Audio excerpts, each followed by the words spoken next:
الحمد لله رب العالمين، والصلاة والسلام على صفوة رسله وخاتم النبيين سيدنا ونبينا وشفيعنا محمد وعلى آله وأصحابه الطيبين الطاهرين وعلى من تبعهم بإحسان إلى يوم الدين. أما بعد، فأعوذ بالله من الشيطان الرجيم. بسم الله الرحمن الرحيم. يا أيها الناس كلوا مما في الأرض حلالا طيبا. صدق الله العظيم وبلغنا رسوله النبي الكريم. إن الله وملائكته يصلون على النبي يا أيها الذين آمنوا صلوا عليه وسلموا تسليما. اللهم صل على سيدنا ومولانا محمد وعلى آل سيدنا ومولانا محمد وبارك وسلم وصل عليه. اللهم صل على سيدنا محمد وآله وعترته بعدد كل معلوم لك. اللهم صل على سيدنا محمد وآله وصحبه وسلم. اللهم صل على محمد وعلى آل محمد كما صليت على إبراهيم وعلى آل إبراهيم إنك حميد مجيد. اللهم بارك على محمد وعلى آل محمد كما باركت على إبراهيم وعلى آل إبراهيم إنك حميد مجيد. عزتمندو حاضرين وأوردنكو الله تعالی د مبارک کلام سے مختصر حصہ ما تلاوت کا.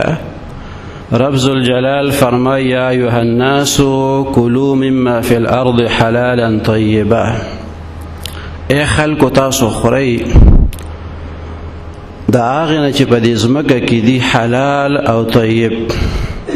کوم رزق کوم شی چې حلال دی د شرع په لحاظ او طیب دی د صحت په لحاظ جائز دی او مناسب دی د هغې استعمال شرعا او طبا، نو هغه خوراک او هغه شیزونه تاسو استعمالوئ. معلومه دا شو چې کوم سیزونه د هغې د استعمال مونږ ته شریعت اجازت نه راکوي، نو د هغې نه پرهیز کوئ. او کوم سیزونه چې د انسان بدن دپاره نقصاني دي، نو که هغه حلال دي، شرع حلال کړي دي، خو چې ستا بدن ته نقصان ورکوي، نو ډاکټر او حکیم ته وایي چې دا فلانې شی دا ته مه خوره، د دې نه ته پرهیز کوه. ته د بلډ پریشر مریض یې، تا ته مالګه ښه نه ده، تا ته غوړي ښه نه دي، ته د روجو نه پرهیز کو. د شوګر مریض ته وایي ته خواږه مه خوره. نو د هغې دا مطلب نه چې دا ګوړه او خواږه حرام دي یا دا مالګه او دا غوړي چې دی نو دا شرعا ناروا او ناجایز دی، خو د طب په لحاظ نامناسب دی د ده دپاره. نو خوراک هغه پکار دی، استعمال د هغه څیزونو پکار دی چې د هغې موږ ته شریعت هم اجازت راکړی او طب په لحاظ باندې هم هغه زموږ دپاره نقصاني نه وي. دا آیت شریف د عقاید و جهان صلی الله علیه وسلم مبارک په وړاندې تلاوت شو. تليت هذه الآية عند رسول الله صلى الله عليه وسلم يا أيها الناس كلوا مما في الأرض حلالا طيبا. فقام سعد بن أبي وقاص رضي الله تعالى عنه فقال يا رسول الله صلى الله عليه وسلم ادعو الله أن يجعلني مستجاب الدعوة. دغه آیت شریف چې تلاوت شو، نو یو مشهور صحابي دی په عشرو مبشرو کې شامل دی، حضرت سعد ابن ابي وقاص رضی الله تعالی عنه، چې په ژوند باندې ورته د جنت زیری ملو دی د دواړو جهانو د سردار مبارک د طرف. هغه صحابي مبارک پاسېدو او وی یا رسول الله، اے د الله تعالی رسول صلی الله علیه وسلم، ما لپاره دعا وکړه چې الله تعالی ما مستجاب الدعوات وګرځي. داسې دعا راته وکړه چې زه مستجاب الدعوات شم، چې زما ټولې دعاګانې قبلیږي. فقال رسول الله صلى الله عليه وسلم، رسول الله صلى الله عليه وسلم مبارک وفرمایل اطب مطعمك تكن مستجاب الدعوة. خپل خوراک پاک کا، خپل خوراک دې پاک کا، نو ته به مستجاب الدعوات شي. حلال او پاک خوراک کوه، هغه څیزونه استعمالوه چې هغه شرعاً روا او جایز دي او د هغې نه شریعت ته نه منع کړي، هغه څیزونه استعمال سره به ته مستجاب الدعوات شي. نو معلومه دا شو چې دعا د کومو خلکو قبلیږي چې هغه حلال خوراک خوړونکي وي، او د کومو به نه قبلیږي چې څوک د حرامو نه ځان نه ساتي. ځکه چې صحابي مبارک ته د دواړو جهانو سردار مبارک وفرمایل چې ته د خپل خوراک پاک، نو اکل حلال سره به ته مستجاب الدعوات ګرځي. یو سړی و یاره دعا کوو نه قبلیږي، نو هغه د عدم قبولیت او د نه قبلېدو هغه سبب د دې حدیث مبارک نه موږ اخذ کولی شو چې مستجاب الدعوات هغه سړی ګرځي چې د هغه حلال خوراک پاک خوراکي وي، رزق حلالي. نو د صحابه خو ظاهره ده چې هغوی خو ټوله زندګي د شریعت مطابق، خو مونږ او تاسو دپاره دا تعلیم دی چې څوک غواړي چې زه د مستجاب الدعوات شي، نو هغه دی به طور خاص د حرامو نه او د هغه شکي څیزونو نه پرهیز وکړي.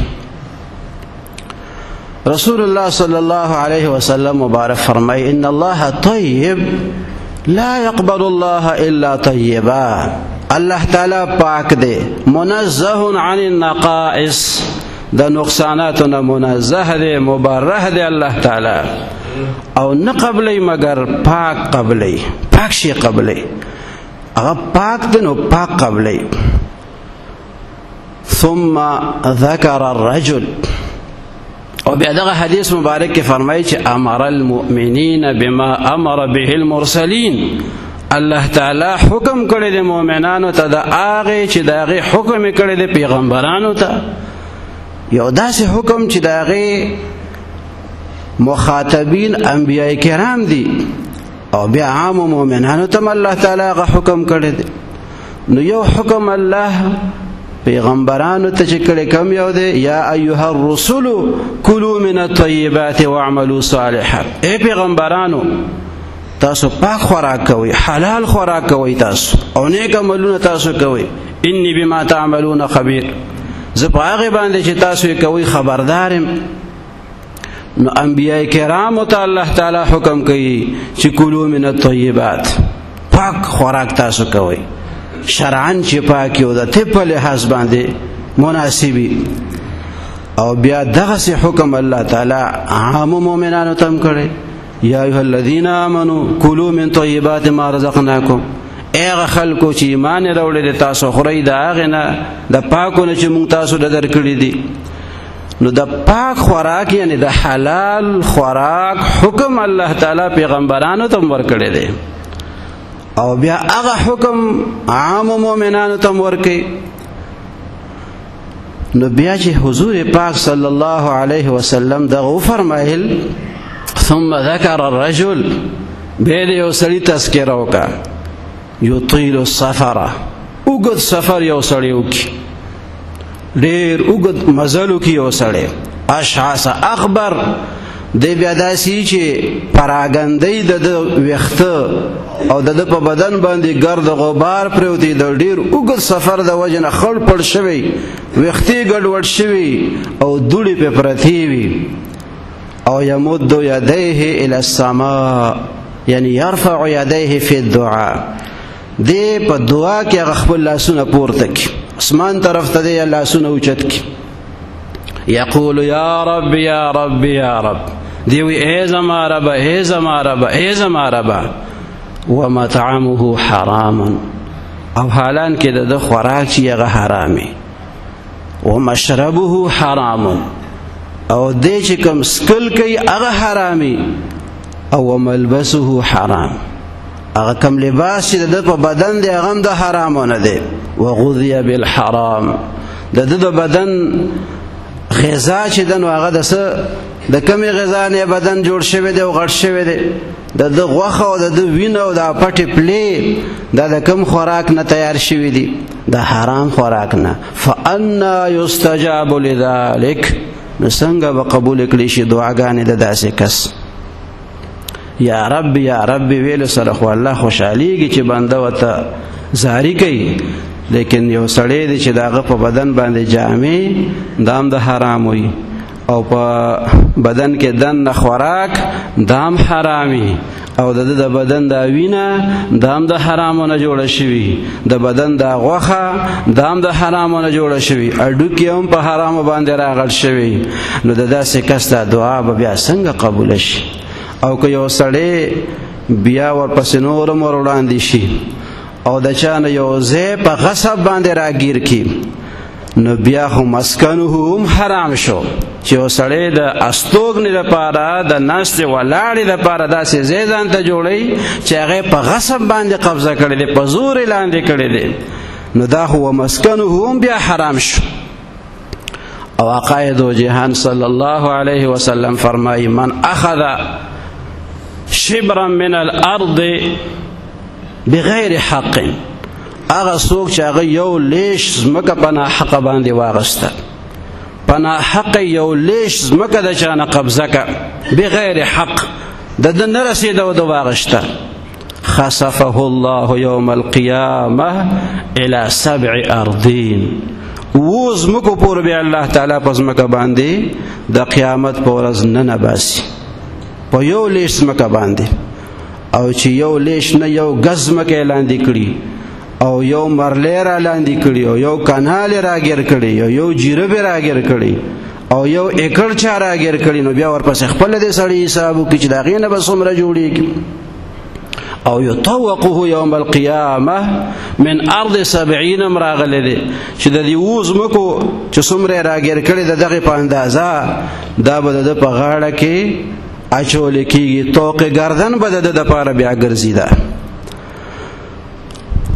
او بعضې د فقه کتابونو دا هم لیکلي دي، تانوي صاحب هم لیکلي دي چې د حرامو د 3 پیسو په مقدار، 3 پیسې چې څومره دومره حرام شی چې حاصل کو، نو د 3 پیسو د حرامو د وجې نه 200 قبول شوي منځونه به د ده نه اخیستی شي، 200 قبول شوي منځونه دا به د ده نه اخیستی شي، د 200 قبول شوو منځونو د هغه ثوابونو نه به دې محرومه کولی شي.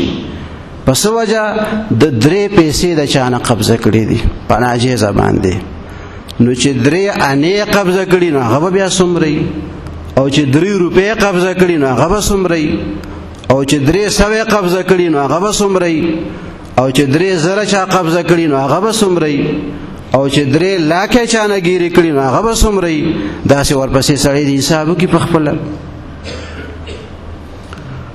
امام غزالی رحمت الله علیه هغه په خپلو کتابونو کې د دې ډیر وضاحت فرمایلی دی چې دا دین زمونږ ټول 10 برخې شي، نو دا 9 پکې د اکل حلال سره تعلق ساتي. دا ټول دین زمونږ چې دی نو بس د حلال او ترغیب نه ډک دی بالکل. یعنی یو سړی په دین باندې عمل کول غواړي نو چې د حلال خوراک انتظام د ځان ته برابر کو، د حرامو نه ځان ساتلو، نو بس دې په دې باندې مطمئن اوسي چې په 10 کې 9 برخې دین ما چې دی نو د خیره سره خپل کړی دی. په دین کې په 9 برخو باندې زما عمل رالو، بس اوس یو برخه صرف پاتې ده. او چې حرام خوراک کولو، حرام نه ځان نه ساتلو، نو کدی بیا ډیره دینداری وکي نو هغه ډیره دینداری به په 10 کې یو برخه شي، او د دې 9 برخو نه د هغې نه دی محرومه دی. نو چې په 10 نمبرو کې یو سړی یو نمبر اخلي نو هغه به څنګه کامیابیږي؟ کامیابي خو دا ده چې په 10 کې 9 نمبر یو سړی واخلي، او ډیره ښه دا ده چې په 10 کې 10 واړه واخلي. نو دا د خوف خدا سره تعلق ساتي. او سړی عقیده دی چې الله تعالی مونږ سره منع کړي، بس د هغې نه منع کېدل پکار دي، او چې د څه راته حکم کړی دی چې په هغې باندې مونږ عمل وکړو. هوښیاران وایي هوښیار سړی څوک دی؟ دنیا کې هوښیار سړی څوک دی؟ نو هوښیار سړی هغه دی چې هغه ځان ته آخرت ښه کوي. د آخرت د ښه کولو فکر چې چا سره زیات وي بس هغه زیات هوښیار دی، او چې چا سره دا فکر کم نو بس هغه کم هوښیار دی. نو ډیرو خيار هغه دی چې یو سړی د دنیا نقصان خیر دی وکي خو چې د آخرت نقصان یې ونشي د خپل د آخرت د ګټې دپاره خپل د دنیا تاوان وکي خیر دی خو چې د آخرت تاوان ځان دپاره ونکي دا ټولو کې یو خيار دی او کمقل هغه دی چې دنیا فایده کوي او آخرت په ځان له خرابوي نو د فانی واغشتو لا فانی پریخو دا کمقل او بیوقوف دی او بیا په بیوقوفانو کې بیوقوف چې هغه د بل د دنیا د خکولو دپاره خپل آخرت خرابوي نو درې قسمه خلک شو یو هغه چې ډیرو خيار خلک چې هغه خپل دنیا ځان ته خرابه کړي خو آخرت ځان ته خراب نه کړي دا ډیرو خيار دی او ډیر کمقل هغه دی چې هغه خپل دنیا خکې او خپل آخرت ځان ته خرابوي او د کمقلو نه کمقل هغه دی چې هغه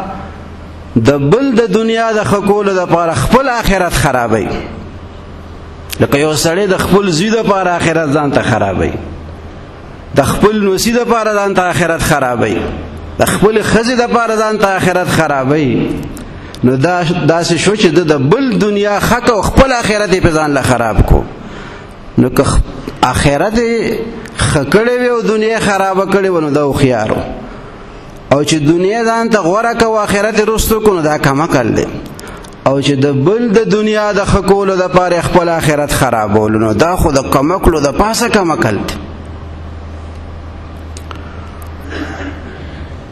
د حضرت عمر فاروق رضی الله تعالی عنه فرزند ارجمن عبدالله ابن عمر رضی الله تعالی عنهما هغه مبارک په یو لار باندې روان یو ځای کې د مکوله د خوراک څښاک انتظام ملګرو برابر کو نو چې وی کته یو شپونکی دی د چیلو یو کنډک ورسره دی یو غلام دی هغه چیلې سره نو عبدالله ابن عمر رضی الله عنه په هغه غلام باندې په هغه کس باندې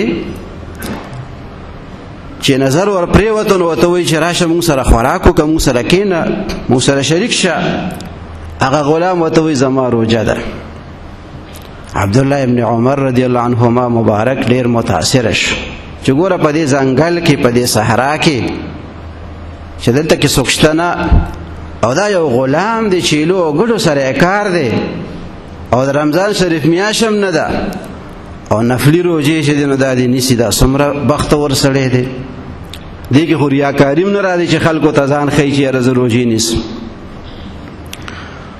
نو متاثره شو خوشحاله شو نو بیا امتحانا هغه ته وایي چې یو چیلی په مونږ باندې خرڅ کړه هغه چیلی به مونږ حلاله کړو تا ته به پیسې درکو مونږ به غوښه وخورو په تا باندې به وخورو هغه غلام ورته وایي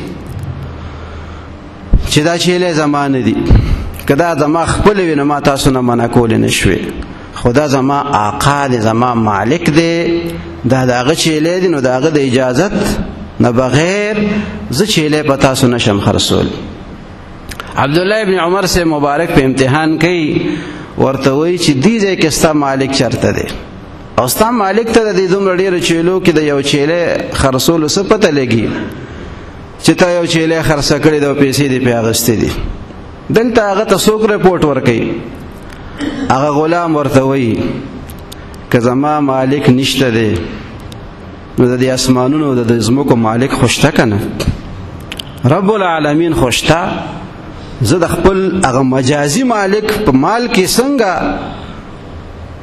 بې ځایه تصرف وکم او پای کې زه څنګه خیانت وکم الله تعالی خو ما ویني نو الله ته به زه څنګه جواب ورکو نو عبدالله ابن عمر سے مبارک ډیر زیات خوشحاله شو دا هغه غلام نه تپوس وکړو چې ستا هغه مالک څوک دی ده ورته پته ورکړه فلانی مې مالک دی دا چیلی ګړې د هغه دي زه د هغه نوکر او غلام یم عبدالله ابن عمر رضی الله عنهما مبارک لاړو او هغه سړي سره د دې غلام سودا وکړه دا غلام دې په څو خرڅې هغه ورته ډېر قیمت ووایي چې وایي نه دي رانه د خپل اندازې نه ورته زیات قیمت ووایي چېرې دی به وایي دومره ګرانې خو نه اخلم خو عبد الله ابن عمر سے مبارک ته پته و چې دا غلام خو ډیر قیمتي غلام دی.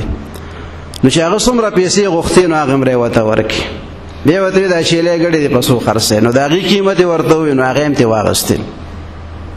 او بیا هغه ټول شیلې او غړي دی غلام ته وبخلې او ورته وی د الله تعالی د پاره ته ما آزاد کړي. او بیا ملګرو ته وی چې دا څه سړی دا د دې لایق نه دی چې دې سړی غلام جوړ کی او غړي او چیلې دی پاغه باندې سړی دا څه سړی خو د سردار او د مشرۍ لایق دی چې څوک د خدای نه دومره یریږي او د الله تعالی غا یره داغه پزله کې هر وخت موجوده، هر ځای کې په صحرا کې په ځنګل کې د الله د یری د وجنه او د خدای د رضا لپاره روجي نیسي او د حرام نه دومره ځان ساتي. نو داسې سړی غلام کول نه دی پکار دی، خو سردار کول پکار دی. دغه سړی ته دغه حرام نه د ځان ساتلو سیله او بدله دنیا کې الله تعالی غد ورک او په آخرت کې دغه څومره اجر او ثواب دی الله جل شانه تعالی معلوم دی. نو مسلمانانو ته مونږ ټول ته دا پکار دی چې کمزورې خو انسان کې ډیری، خو کوشش پکاري چې مونږ یو سړی کوي، روزه نیسي، حج کوي او عبادت کوي. نو دا غي د قبلېدو فکر هم پکار دی چې انسان سره چې داسې عمل وکم، په داسې حال او په داسې انداز کې وکم چې د قبولیت غ درجې ته الله تعالی ورسي. او د حرام خو یو نوړی چې د په خېټه کې واچوله نو څلوېښت ورځو پورې د هغه مونځونه بیا نه کېږي. او ما تاسو ته عرض وکړو چې 3 پیسې د حرامو حاصل کې نو په دې باندې 900 قبول شوي منځونه د انسان نه بیا ضایع کیږي. چې دومره سخت وعید راغلی دی نو بیا د دې خبره ډېر اهتمام پکار دی چې زمونږ په معاملاتو کې چاته حرام را دننه نشي، داسې یو ناجیزه شی زمونږ په قبضه کې چرته رانشي چې هغه د بل حق او په هغې باندې زه غاصب شم او زه هم دا زما دی او داسې خوراک مې خېټې ته وردننه نشي چې هغه حرامي او په هغې باندې زما پروردګار زما نه خفه شي. هغه په غصب باندې یو شی د چا نه قبضه کول دا خو یو ډېره خطرناک او لویه خبره ده.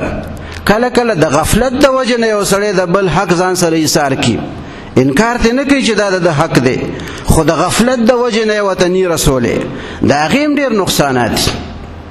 زمونږ والد محترم نور الله تعالی مرقده هغه ته یو ډېر نیک سړی د هغې یو مرید هغه ورته وی چې زه خوبونه وینم او ښه خوبونه وینم د خدای فضل دی، خو چې کله اوبه زه خوب کې وینم نو خړې خړې اوبه وینم او دا خو ظاهره ده چې اوبه رڼې سړي وویني او صفا سوتره وویني نو دا ښایي. نو نور خوبونه مې ډېر خشتی او اوبه خړې خړې وینم. نو دی مبارک ته الله تعالی په تعبیر الرؤیا کې هم ډېر کمال ورکړی، خو په هر څه کې به ځان بس پټ ساتلو. نو هغه حاجي صاحب ته هغه خپل مرید ته وایي چې حاجي صاحب تاسو خپلو خویندو ته او خپلو لوریانو ته ایسې ورکړي دي؟ هغه ته چې نه چې مونږ خو دا نه دي کړي، زمونږ خو په خاندان کې او په علاقه کې دا خلک ډېر ناروا ګڼي چې یو لور خور د چا نه ایسه وغواړي او یا یې ورته څوک ورکړي. نه مونږ خو دا کار نه دی کړی، نه مو لوریانو ته ایسې ورکړي او نه مو خویندو ته ورکړي دي. خو په خبره خو سړی پوه شو. نو چې لاړو نو د ټول نه ولې دغه کار وکړو چې خویندو ته یې ایسې ورکړي، شریعت چې کومه حصه مقرره کړې ده او لوریانو ته یې هغه ایسې ورکړي. بیا به ډېره موده هغه تل راغلی کول. والد صاحب ورته یو ځل فرمایي چې حاجي صاحب بیا دې خړې اوبه په خوب کې لیدلې دي؟ وایي نه چې بیا مې نه دي لیدلې. د هغې دغه اثر و چې خړې خړې اوبه بیا په خوب کې لیدې. خدای ورته دا ښکاره کړه چې نورې معاملې دې صحیح دي، خو دا کار چې دی نو دا مناسب نه دی. اگر چې تاسو به انکار نه کړي خو د دې معاملې نه به تاسو غافله یې، یاره ور به کوو، ورته خیر دی ور به کوو، ورته تقسیم به کوو، ویش به کوو. مونږ لا ویش نه دی کړی، هغه غریب مړه شي او تا لا ویش نه دی کړی، هغه لور دې مړه شي، هغه خور دې مړه شي، د هغه اولاد هم د دنیا نه لاړ شي او چې تا له څوک وایي حصه دې نه ده ورکړې و یاره مونږ لا تقسیم نه دی کړی. نو ته به دا تقسیم کله کې؟ قبر ته چې کوز کې نو بیا به تقسیم وشي په هغه ورځ باندې. نو د دې معاملې باره کې ډېر متوجه کېدل پکار دي. تا سره د خور حصه ده او د لور در سره حصه ده او ته بېغمه زندګي تېرې او که هغې چېرته مطالبه وکړه نو وایي زما په کور باندې بند دی، تا زما بېعزتي وکړه، تا ما نه حصه وغوښته، زمونږ تلې راغلی بس دی تا سره بند. د دغې معاملې طرف ته توجه پکار ده. الله تعالی دې موږ ته د نیکو اعمالو توفیق راکړي. واخر دعوانا ان الحمد لله رب العالمين. الحمد لله رب العالمين والصلاة والسلام على أشرف الأنبياء والمرسلين وعلى آله وأصحابه أجمعين. اللهم أنت إلهنا ومعبودنا فلا تكلنا إلى أنفسنا طرفة عين وأصلح لنا شأننا كله، لا إله إلا أنت. اللهم إنا نسألك موجبات رحمتك وعزائم مغفرتك والغنيمة من كل بر والسلامة من كل إثم. لا تدع لنا ذنبا إلا غفرته ولا هما إلا فرجته ولا مريضا إلا شفيته ولا ولدا إلا أصلحته وعلمته ولا مجاهدا إلا نصرته ولا عدوا إلا أهلكته وخذلته ولا حاجة من حوائج الدنيا والآخرة هي لك رضا ولنا فيها صلاح إلا قضيتها ويسرتها يا أرحم الراحمين. رب اجعلني مقيم الصلاة ومن ذريتي ربنا وتقبل دعاء. ربنا اغفر لي ولوالدي وللمؤمنين يوم يقوم الحساب. وصلى الله تعالى على خير خلقه سيدنا ونبينا وشفيعنا محمد وعلى آله وأصحابه أجمعين برحمتك يا أرحم الراحمين.